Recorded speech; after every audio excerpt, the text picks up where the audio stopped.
मैं 9 साल का था और हमारे घर में कोई टेलीविजन नहीं था। जब भी हमें टीवी देखना होता था तो हम पड़ोसियों के घर में जाते थे। जुलाई 20, 1969 के दिन मेरी लाइफ चेंज हो गई। मैं और मेरे 4 भाई बहन और सारे लोग हमारे पड़ोसी के घर में बैठे थे और वहां पर टीवी देख रहे थे। सारे पड़ोसी उसी घर में जमा थे क्योंकि पूरे नेबरहुड में सिर्फ एक ही पड़ोसी के पास टीवी था। टीवी पर सब देख रहे थे कि आराम से एक आदमी अपनी स्पेसशिप से उतरा और उसने मून पर कदम रखा। उस छोटे से टीवी में ये सीन देखकर पूरा का पूरा रूम चिल्ला उठा। बड़े लोग आपस में हाथ मिला रहे थे, गले मिल रहे थे और हम बच्चे चिल्ला रहे थे, सीटियां मार रहे थे। मुझे कुछ अजीब सा फील हुआ। मैंने रियलाइज किया कि नील आर्मस्ट्रांग ने दुनिया चेंज कर दी। An astronaut's guide to life on earth book के ऑथर क्रिस हैडफील्ड कहते हैं कि पड़ोसी के घर से वापस अपने घर जाते हुए जब मैंने इस बार मून को देखा तो मुझ में कुछ और ही फीलिंग थी। मून अब मेरे लिए एक दूर पड़ा हुआ पत्थर नहीं था, बल्कि एक ऐसी जगह थी जहाँ पर इंसान जा सकते हैं, बातें कर सकते हैं, काम कर सकते हैं और इवन सो भी रहे थे।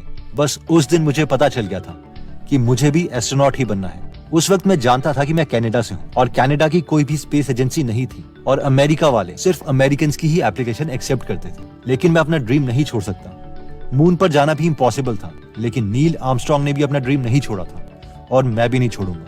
मैं ये तो समझ गया था कि अपने भाइयों के साथ खेलकर तो मैं एस्ट्रोनॉट नहीं बन सकता। मुझे कुछ तो डिफरेंट करना पड़ेगा, लेकिन क्या करना है ये मुझे नहीं पता था। इस पर कोई बुक नहीं लिखी थी, कोई नॉलेज अवेलेबल नहीं थी। लेकिन मुझे ये पता था कि अगर 9 साल के लड़के को एस्ट्रोनॉट बनना है तो उसे पोटैटो चिप्स के बजाय सब्जियां खानी पड़ेगी, एक्सरसाइज करनी पड़ेगी और फिट रहना चाहिए। तो यहीं से मैंने शुरुआत करी। तो इस स्टोरी की फर्स्ट लर्निंग यही है, let's decide what you want, how will be decided later. यानी पहले ये डिसाइड कर लो कि करना क्या है, कैसे होगा ये बाद में देखेंगे। और यहीं पर मैक्सिमम लोग गलती करते हैं कि वो सपना देखते हैं, फिर उन्हें पता नहीं चलता कि वो सपने तक पहुंचेंगे कैसे और इसीलिए वो उस सपने को ही भूल जाते हैं। नेक्स्ट पॉइंट आता है, what's the next big thing that could kill me, the stage of hyper focus. Chris की लाइफ में फाइनली वो दिन आ गया जिस दिन उन्हें इंटरनेशनल स्पेस स्टेशन जाना था।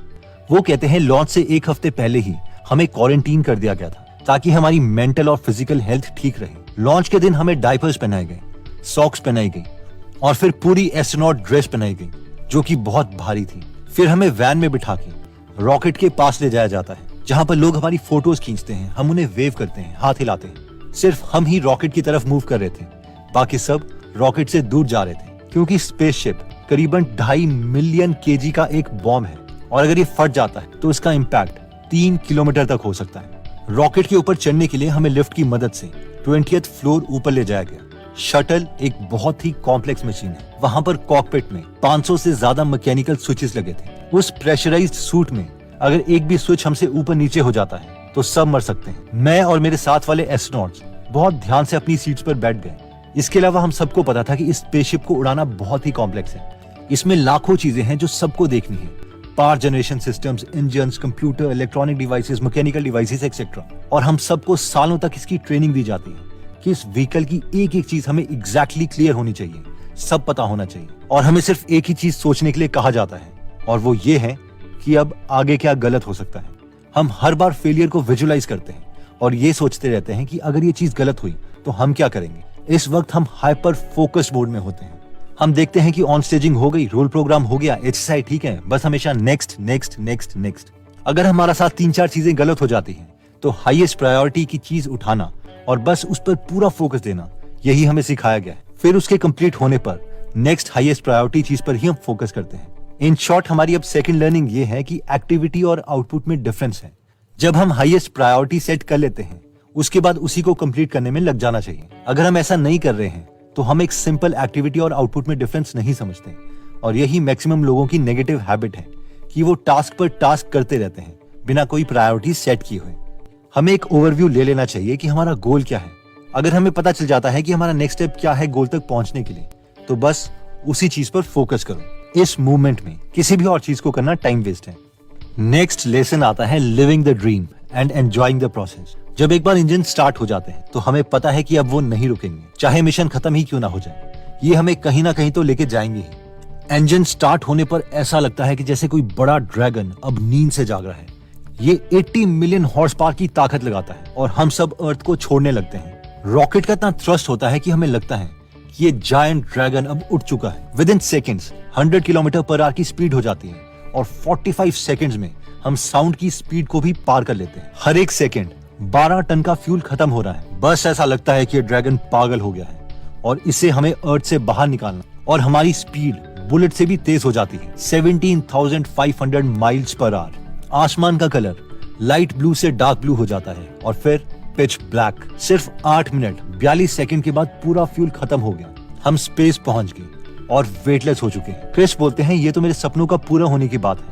मैं 9 साल की उम्र से एस्ट्रोनॉट बनना चाहता था, लेकिन मैंने कभी ऐसा नहीं सोचा था कि अगर मैं एस्ट्रोनॉट नहीं बन पाऊंगा तो मैं अपने को अनसक्सेसफुल मानूंगा। मैं काम करता रहा, बहुत मेहनत भी करी, हर एक एक्शन भी लिया जो मैं कर सकता था।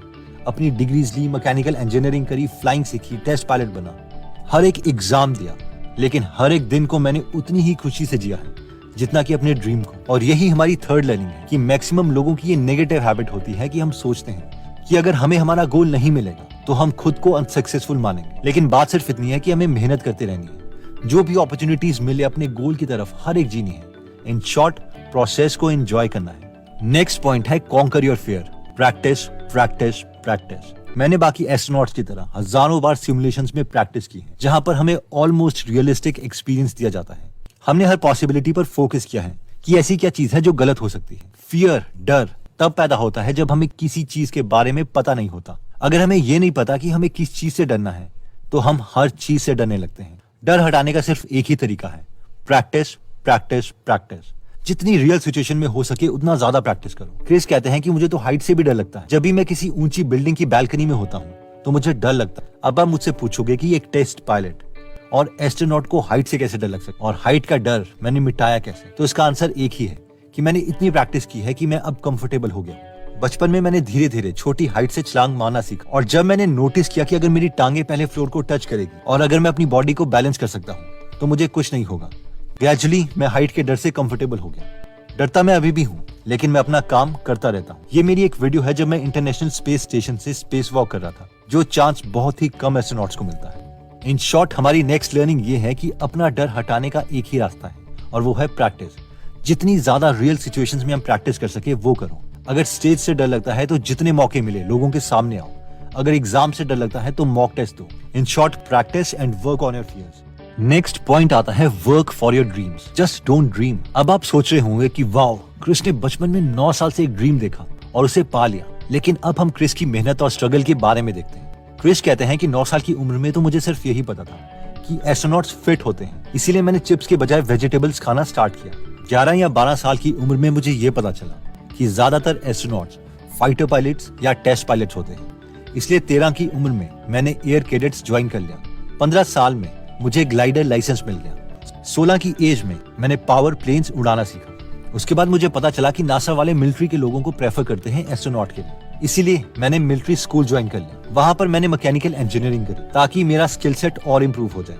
हॉस्टल के रूम में भी मैंने स्पेस शटल का पोस्टर लगाया हुआ था। उसके बाद मेरी शादी होगी हीलिन के साथ। हीलिन एक बहुत ही कॉन्फिडेंट लड़की थी और वो इंश्योरेंस एजेंसी में काम करती थी। इसके बाद मुझे बेसिक जेट ट्रेनिंग के लिए जाना पड़ा, जिसकी वजह से हम एक दूसरे से अलग हो गए। यहाँ पर मैंने CF-5, CF-18 फाइटर जेट चलाना सीखा।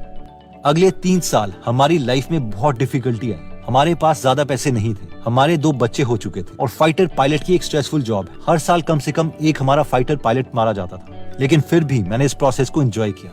मैंने सोचा कि मैं कमर्शियल एयरलाइन में आ जाता हूँ ताकि मेरी मैरिड लाइफ स्टेबल हो जाए, लेकिन मेरी वाइफ ने मना कर दिया। वो जानती थी कि कमर्शियल पायलट बन के मेरा एस्ट्रोनॉट बनने का सपना पूरा नहीं हो सकता। कनाडा के पास खुद का टेस्ट पायलट स्कूल नहीं था, लेकिन वो 2 पायलट्स को बाहर स्टडी के लिए भेजते थे। उन 2 में से मैं एक था। मैं और मेरी वाइफ खुश थे कि हमें फ्रांस भेजा जा रहा है। हमने घर और सब सामान बेच दिया, अपने फ्रेंड्स को पार्टी भी दे दी। लेकिन फिर हमें पता चला कि फ्रेंच गवर्नमेंट और कैनेडियन गवर्नमेंट के बीच में कुछ इश्यूज आ गए और मेरी ट्रेनिंग कैंसिल कर दी गई। हमें काफी दुख हुआ, लेकिन कुछ हफ्तों के बाद हमें पता चला कि फ्रांस की जगह मुझे अब US ट्रेनिंग के लिए भेजा जाएगा। मैंने वहां पर भी जी जान लगा दी। 1991 में मुझे US navy test pilot of the year का अवार्ड मिला। इस समय मेरा प्लान था कि इतनी मेहनत के बाद कम से कम 1 साल हमें रिलैक्स करना चाहिए। लेकिन उसी दिन कैनेडियन गवर्नमेंट ने न्यूज़पेपर में एड निकाली जिसमें लिखा था वांटेड एस्ट्रोनॉट्स। मुझे बुखार हो रखा था और मेरे पास सिर्फ 10 दिन थे अपना रेज्यूमे भेजने के लिए। मैंने अपनी सारी अचीवमेंट, सालों भर की मेहनत से लिया हुआ एक एक रिवॉर्ड उस रेज्यूमे में लिख दिया। वो रेज्यूमे ऑलमोस्ट बुक जितना मोटा हो गया था। मेरी वाइफ ने रेकमेंड किया कि हम इसे प्रॉपर बाउंड करवा लें ताकि मेरा रेज्यूमे सबसे अलग दिखे। पूरी रात जागकर हमने एक एक स्पेलिंग, ग्रामर चेक की और फिर उसे कुरियर कर दिया। 5500 लोगों में से फर्स्ट राउंड में 500 लोगों को सिलेक्ट करना था। हम महीना वेट करते रहे और हमें कोई कॉल नहीं आया। मैं बहुत फ्रस्ट्रेट हो गया था और फिर मैंने ही कॉल कर दी। रिसेप्शनिस्ट ने कहा कि वेट करो और फिर उसने कुछ लिस्ट देखी और कहा कॉन्ग्रेचुलेशंस, आपका फर्स्ट राउंड क्लियर हो गया। फिर हफ्तों के बाद सेकेंड राउंड हुआ, थर्ड राउंड, फोर्थ राउंड और फाइनली मैं सिलेक्ट हो गया। आप में से काफी लोग सोच रहे होंगे कि कॉन्ग्रेचुलेशंस, मैं एस्ट्रोनॉट बन गया, लेकिन एक्चुअल में स्पेस तक पहुंचना इससे काफी मुश्किल है। मैं आपको बताता हूं क्यों। पहला है सिलेक्शन, जो कि बहुत ही डिफिकल्ट है, और अगर सिलेक्शन हो भी जाती है तो हमें अगले 3-4 साल तक बहुत प्रैक्टिस करवाई जाती है। अगर गवर्नमेंट स्पेस एजेंसी को फंडिंग देना बंद कर देती है तो हमारा सपना गया। अगर कोई स्पेस फ्लाइट ब्लास्ट हो जाती है तो हमारा सपना गया। अगर हम बीच में बीमार हो जाते हैं तो हम डिस्क्वालीफाई कर दिए जाएंगे। कोई इंजरी हो जाती है तो हम डिस्क्वालीफाई कर दिए जाएंगे। हमारी लाइफ का कोई भी इंसिडेंट जो हमारी ट्रेनिंग को अफेक्ट करे तो हम डिस्क्वालीफाई हो जाएंगे। इवन इन सब के बावजूद बहुत ही कम एस्ट्रोनॉट एक्चुअल में स्पेस में जा पाते हैं। बहुत से तो बस ट्रेनिंग कर लेते हैं और फिर जा ही नहीं पाते। इन शॉर्ट, अपनी ट्रेनिंग के अलावा हमें हर एक चीज सीखनी पड़ती है, जैसे कि एक्सरसाइज मशीन को ठीक करने से लेकर टॉयलेट को ठीक करना, ताकि हमारा स्किल सेट बहुत ज्यादा वाइड हो जाए।